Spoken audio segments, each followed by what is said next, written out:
Hello, everyone. This is Chris from National Parents Organization, and today I'm here with Jason Griffith from Kentucky, and he's here to talk today about the impact that Kentucky law has had on shared parenting. Of course, they passed their shared parenting law, and also, the impact on fathers. And we've got Father's Day coming up here, so we wanted to talk a little bit about that. So, Jason, thank you so much for coming on today. Well, thanks for having me, Chris. Well, you're welcome.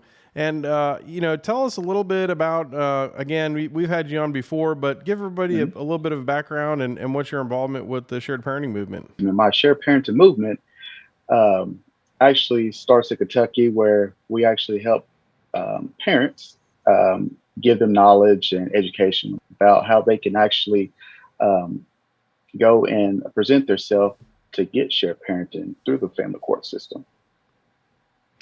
And if I remember right, you're also a filmmaker. Is that right? Yes, I am. I am a filmmaker. Actually, wife and I, we own a film and theater company. We travel all over the United States and put on shows. We're trying to get back on our feet with that, getting over this COVID thing here.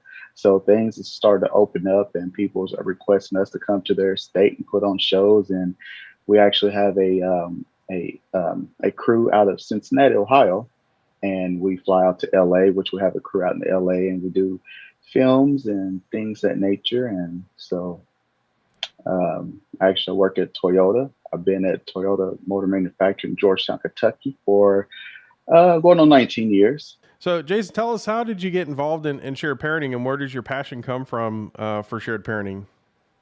Okay, well, I actually got involved with shared parenting going through um, a costly divorce since 2014. I've been asked for shared parenting before the bill was signed in place since 2014, still fighting with that. But I just took it upon myself. I seen some nasty things happen in the family courts, and I told myself I have to help not only myself but other people. So I actually linked up with some of the guys from the fathers' rights movements, and then the father rights movements led me to Matt. And Matt is, well, he was the former director of the chapter in Kentucky for the National Parents Organization. Organization, Matt Hill. So then Matt Hill took me up on his wing, taught me the ropes and everything. So we actually had a game plan, a blueprint to go ahead and get this bill passed and done. Matt Hill was the one who actually wrote the bill, and the Kentucky Heroes, which I'm one of them. There's five more, actually contacted the senators, all the legislators, and et cetera, to get this bill done and passed. And Governor Bevins at the time, he actually signed it with no problem because he understands, because he has kids himself and he has foster kids. And every kid deserves to have both parents in their life. And that's the ultimate goal, no matter what. That's the best interest of the child. My thing is, once you're married, you have 50% custody with your wife, with your child. But whenever you get a divorce, you automatically lose 50% for what? So let's start putting families together. Stop breaking the family structure, because you look at everyday life right now with these kids. I mean, with the child and children out here, they are they are starving for the parents to be in their homes. And if you can have both parents at the same time, where you can have one teaching here in one household, one teaching here in another household, and bring both of the households together um, as co-parenting, that's a win-win for the kid. I see that with my own child every day. Of basically, she thrives better when me and her mother is in a setting, getting along, co-parenting. However, it does something to our daughter, which she has more confidence about herself. Her attitudes change. So that's the reason why I fight for shared parenting every day, and not only in Kentucky, but I fight in all states, all around the country. I have people just emailing me all the time or contacting me on social media about, how did y'all do it? How did y'all convince your legislators to actually pass a law because everybody thinks that it's impossible. Well, it's not impossible. All you got to do is just take um, take what is actually right to the child and children, and that's to have both parents in their homes. Everybody goes through problems in their marriages every single day, split ups, breakups, not even married. However, you split up from the child's mother, child's father, etc. But the main goal is that child, and there is so many cases where we're not putting the child or the children first for other reasons, and it's wrong. And I just get so excited whenever I have people coming to me or the Kentucky Heroes, like y'all did it, y'all helped me, you saved my son, you saved my daughter. And it used to be the fathers was going through a lot of this stuff. Um, you have things, oh, the fathers were the fathers at whatever, whatever. Now you're starting to have just as many mothers is going through it. Now they see that it's not all peaches and cream whenever you take things to the family court, however, because the family court's on a mission by itself. But if you have a chance to basically have your child to be in both homes equally, because not only does it help a child's attitude and confidence in schooling, schooling is one of the biggest. And I stay in my daughter's school all the time through teachers and stuff. And her teachers, every teacher always tells me, thank you, Mr. Griffith, for actually being involved in your child's schooling, because you have a lot of parents that's not involved, and that's so huge. Having parents be able to co-parent and basically be involved in children's schools. So, um, hope I answered your question. No, yeah, I think that answers it exactly. And of course, we're coming up on Father's Day here, and Kentucky's had the law now for a couple of years. Now I understand that the law isn't retroactive, so for cases that were decided before it was became law, Yes, it sort of yes. doesn't set a precedence for that. But for cases going forward, it does. But what does shared parenting mean? In respect to Father's Day coming up, I mean, what's the mood out there? Are fathers excited now because they're seeing it as being more equal, or what's going on out there in Kentucky? Well, in Lexington, we're actually putting on a event for June 19th, because June 19th falls on Father's Day weekend. So we're putting a big event for the fathers who are doing the floaties for the kids, Oh, cool. the bouncies and things like that. So my thing is, um, I look at June as the whole month of fathers, and we so much practice on Mother's Day, and I love it. But the fathers also have a month too, which is June. And I tell everybody, no, we're not going to do the original barbecue and just the original Father's Day. No, we're going to do something unique. Like we plan on actually here at my shop put on a father and daughter spa day. Oh, cool. So so we're going to actually do that. So the mood is very very good. I mean, etc. You it's you have no idea how much that once that bill got passed, and a lot of fathers has confidence now. That's the biggest thing, because at first they didn't have confidence until this law got passed. Now they have confidence. Now they can take their tie and loosen it a little bit, because a lot of the steam has actually left off the neck. So, but we're continuing to push forward of actually having everybody with shared parenting, and even the ones that doesn't have shared parenting before the law got passed. We're still continuing to work on that, because it's so important. I mean, what's the difference between um, a child having shared parenting with his or her a mother or father, and a child not having shared parenting with his or her mother's father because they was on a schedule before the bill changed? That's not helpful for the child or the children or the parents or the family. Mental illness. A lot of people doesn't talk about mental illness within um, court battle and family courts and within children. With children getting depressed and stuff, everything, it's not always about financial. And I tell everybody this, it's deeper than that. Basically having that child to feel confident, don't feel like that they're getting left out or they're getting actually made a difference as because there's a lot of situations where a parent has other kids by different parents, but the parent gets to choose which parent they want on child support. And usually the one that's on child support doesn't get to have a right to have 50-50. And I think that is so wrong and to all levels because again, you're teaching that child that it's okay to be unfair in this world. No, it's not okay to be unfair in this world. You're teaching that child how to lie and be a manipulative. No, no. So um, there's more. Again, there's more to just financial reasons when it comes to custody battles. However, I just wish that the the the state level, the federal level, will look at things because I even hear Senator Rubio. It's he knows that there's the issues with fatherless out here.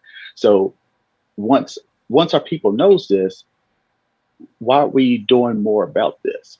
We talk about child abuse, we're talking about this, that, that. Well, let's start, and I say where follow the money. Once you follow the money, you'll see where things can improve. So, um, but again, the mood is very good here in Kentucky with shared parenting. Well, that's awesome. And I think one of the things we often don't talk about as a society is that, a lot of times men get blamed in the family structure, but the society doesn't talk about the fact that a lot of men just aren't given opportunities and they lose hope, right? And the laws like shared parenting give them hope and allow them to participate in part of the family again.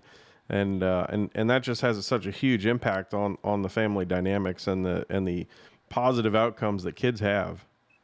Also, yeah, yes, and you're correct, Chris, because when I'm at Toyota, I actually count people that's on child support. However, like even on my line alone, out of 22 guys, there's 10 men on child support, and they don't have access to 50-50 because they can't get it because they're on child support.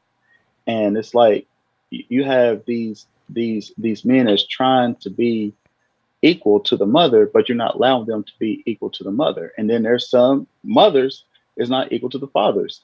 Again, like I said in a previous conversation. So the mothers are feeling it too, but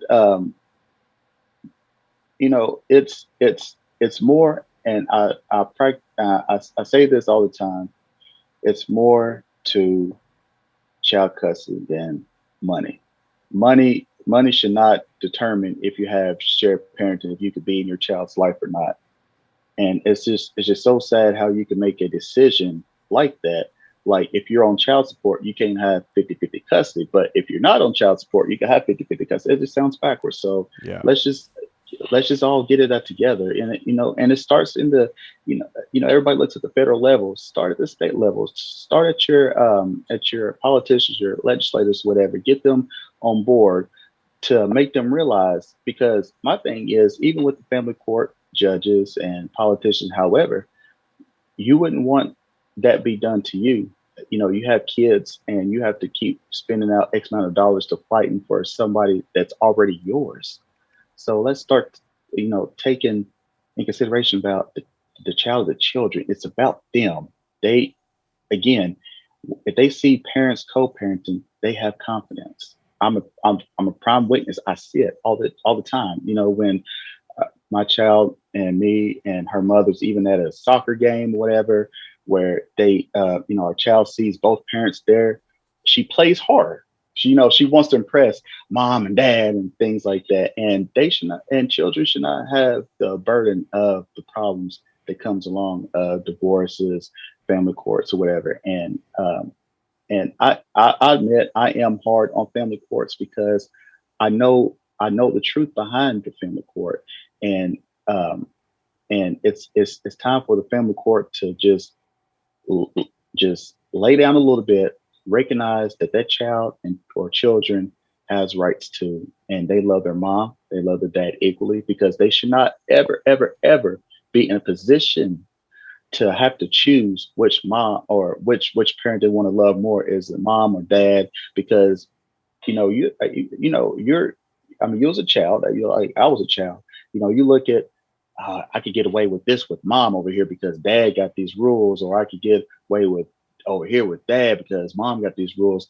Once you start to have two parents co-parenting, both homes should be running a little bit equal, where that child understands that the way it is in mom's home is the way it's going to be in dad's home, and that just helps shapes a child or children even more when you have co-parenting. And I'm a big advocate of co-parenting, because without co-parenting, you don't have. I mean, the child or children loses if you don't have co-parenting in the home.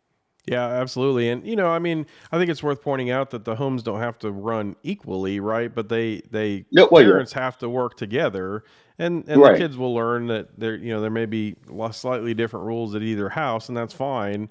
Mhm. As long as the parents, communicate together and work together. But I find that, in a lot of cases, from what I've seen, once parents, do shared parenting, they start to automatically co-parent, and as they get more experience co-parenting together, it gets better and better. So, Mhm. a lot of people will say, well, people just can't co-parent. I don't think that's true. I think, if you have two people that have equal custody, and they have equal time with the children, then they start to realize they got to work together, right, to make things better, and Yeah, that's better for the and kids. exactly. And when I say about co-parent, it doesn't mean that you have to be in contact with that mother or the father 24/7. Right. Um, but like, co-parenting can be just like sending a something from the school gets brought to one parent. Make sure that the other parent sees it too. Right. Whenever the child goes home, Yeah. you know. So And it's because important. there's a Go ahead. no, I mean, I was going to say, because there's a lot of like tit for tat. I'm going to not show the other parent this because I want that other parent to fail, so I can run Right. back to the family court. Yeah. Look, this parent's not doing this, and there's a lot of that stuff going on. Yeah, I think at some point, when you co-parent with somebody, you realize that you're really on the same team, and if you fail, they fail, and if they fail, you fail. Exactly. So Hmm. I think a lot of that goes away once you have that light bulb moment where you realize that you're really on the same team, and your goal is just raising your kids, and they become the common bond as they should be. So. Hmm. Hey, I want to talk a little bit about Father's Day some more. Of course, National Hmm. Parents Organization is doing a fundraiser for Father's Day. Of course, we're trying to raise money to make sure that we can Hmm. continue our mission here and get shared parenting passed in other states. The money's used for doing surveys, and those surveys are often really powerful in convincing legislators that that's really what the people in that state want. So raising money for that and for some other programs that we have going on, National Parents Organization. But let's kind of end here with just a celebration of Father's Day, and what are some tips maybe that you have for dads on Father's Day for them and their kids, so that they can have a great time and help connect with their kids as best they can. I tell you what, the tip that I could say for fathers: keep on being in your children's ear, teach them, coach them, because they're going to actually take heed of your teachers and your coaching. Even whenever you're gone, they're always going to have those essential tools with them. Like, based my daughter, everywhere we go, I'm teaching her about something. If I'm out in the garage, I'm bringing her with me.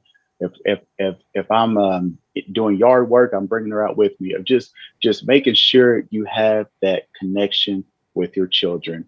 And um, and I and I tell the fathers, sometimes I know it's hard. I know it's hard. I go through it all the time, but you gotta remain positive, because this will get you down, especially when you start to talk about um, the lawyer fees, the family courts, whatever. Sometimes you just gotta just take a deep breath, just look at your child and be like, you're worth everything that I'm doing, and never to give up, and just continue to um, coach your children and be in their lives, because trust me, that is your seed that's growing. So whenever you see your child out there, that's you of the teachings that you teach him or her. So just love on your child as much as you can. Like my 11-year-old daughter, she's getting to that age like, Dad, I don't need all your kisses. No, you're still going to get that kiss in the forehead,